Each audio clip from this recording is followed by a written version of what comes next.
आज तुम्ही पोलीस अधीक्षकांची भेट घेतलेली आहे, काय नेमकं कारण होतं, काय मागणी केलेली आहे? इकडे नका द्या. काशी दादा, माझ्यासाठी सगळ्यात महत्वाचा विषय आहे की ज्याला जे म्हणलं जातं ना, ज्याला कर नाही त्याला डर कशा. कायदा लॉ असं सांगतो, एखाद्या प्रकरणात जर नार्को टेस्ट करायची असली आणि जर आरोपी असले ते आणि आरोपींनी जर नाही म्हणले तर नार्को टेस्ट नाही करता येत. इथं माझ्या प्रकरणातला, घातपाताच्या प्रकरणातला, त्या धन्याने जो घातपाताचा विषय ठरवलेला होता, चिकट रचलेला होता, त्यातला आरोपी येऊनच म्हणतोय नार्को टेस्ट करायची.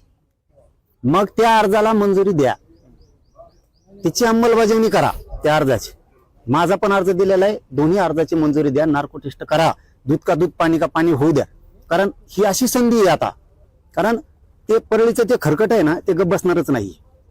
ते असेच पुन्हा पुन्हा जामीन झाले की पुन्हा पुन्हा कटर असणार, पुन्हा पुन्हा डावर असणार आणि पुन्हा घात घडून आणणार. हे 100% ते करणार आहे. आणि हे तेव्हाच लक्षात येतं बघा की पुन्हा पुन्हा उचकवलं जातं. जो कोण म्हणतोय ना, मला त्याच्याबद्दल तर बोलायचंच नाही, आरोपीबद्दल. हे सगळं घडून जे आणतोय ना, हे धन्याचे हेच घडून आणतोय. म्हणून मी हे आरोपींबद्दल बोलतच नाहीये.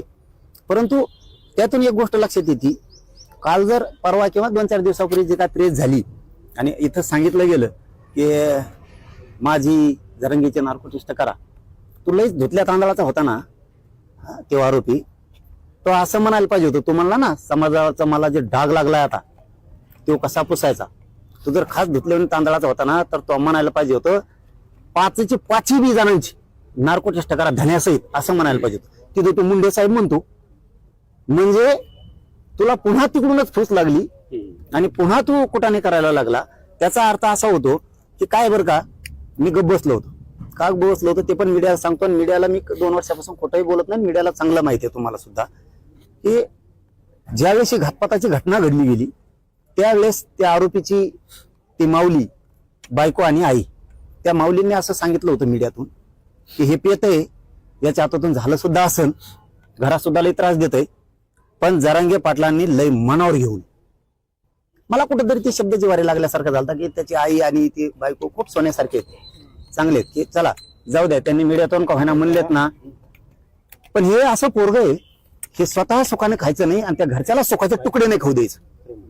आणि याला कुणीतरी सुखाचे तुकडे खाऊ द्याय नाही, कुणीतरी फूस लागन. म्हणून मी आता SP साहेबांना सुद्धा तेच सांगितलं की जामीन झाल्याच्या नंतर पुन्हा CDR काढा, कोणाकोणाचे फोन आले किंवा कोणाकोणाकडे गेला ते लोकेशन काढा, याच्यात कोण कोण आहे ते, त्याच्या कुटुंबातला जरी मदत करणारा असला तरीही त्याला आरोपी करावं लागणार आहे. तिथं पर्याय नाहीये. याला कुणी धमकीलंय का तो बोल म्हणून, किंवा याला कुणीकडून आणखी सांगितलं गेलंय का, किंवा असा संशय येतो की काही फेसार घेतला होता का काय, म्हणून याला जामीन झाल्यावर बी झोपून देणार की तू हे कुटाने करत त्यांच्या विरोधात बोलच. आणि तू जे जे आरोप करणार आहेस ना, ते आता तुला जाहीरपणानं सांगतो, मी थांबलो होतो काही गोष्टीसाठी. तो जामीनच होऊ द्यायचे नसते तर आम्ही वकील उभा केले असते पुढून कचाकच, आम्ही सुद्धा खूप काही गोष्टी करू शकलो असतो. पण ते बोलायला लागला ना, त्याला आता ते आरोप जे जे करणार आहे ते आरोप त्याला सिद्ध सुद्धा करावं लागणार आहेत. नसता पुढच्या काळात फौजदारी गुन्हे दाखल होणार आहेत त्याच्यावरती. आता जे जे आरोप करणार त्या आरोप त्याला सिद्ध करावं लागेल. जो कोणचा आरोप करील त्याचा, नसता त्यांनी सिद्ध जर नाही केला ना पुराव्यासहित आरोप केलेला, तर फौजदारी गुन्हे दाखल होणार आहेत. त्याला आता सुट्टी नाहीये. म्हणजे आणि धन्याला तर नाहीच. मी यांच्याविषयी तर बोलतच नाही, आरोपींविषयी, आणि त्यांच्याविषयी बोलणार नाही. आणि तुम्हाला सांगतो, मला इच्छा बी नाही त्यांच्याविषयी बोलायची. पण धन्या गप्प बसतच नाहीये. ते परळीचं खरकट गप्प बसायलाच तयार नाहीये. ते राहून राहून राहून राहून पुन्हा ते उचकीत आहे हे असले प्रकरण. आता इतकं भारी आलंय ना, काय म्हणतात ना त्याला, जुनी एक काहीतरी म्हणे, आता चिवा पहाड खेनी चाया धन्या, आता उंट पहाडाच्या खाली आला, आता चिवा पहाडाच्या खाली आलाय. त्याचं कारण असं आहे की आरोपी जो करणार आहे, घातपात घडून आणणार आहे, कट रचणार आहे, त्याचं नाव नाही घेत ते. उलट त्याला सारखं सारखं मीडियात बोलायला लावतात. याचा अर्थ जे आरोपी आहेत ना, हा बघ सांगणारे तुम्ही,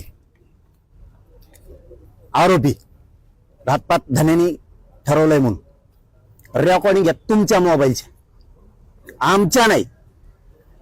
सगळ्या गोष्टी त्या तुमच्या.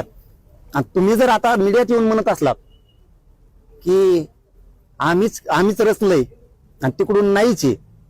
तुम्हीच सांगितलेलं आहे तुमच्या बैठका त्याच्या संघ रेस्ट हाऊसला झाल्यात त्या परळीच्या खरकाट्या संघ.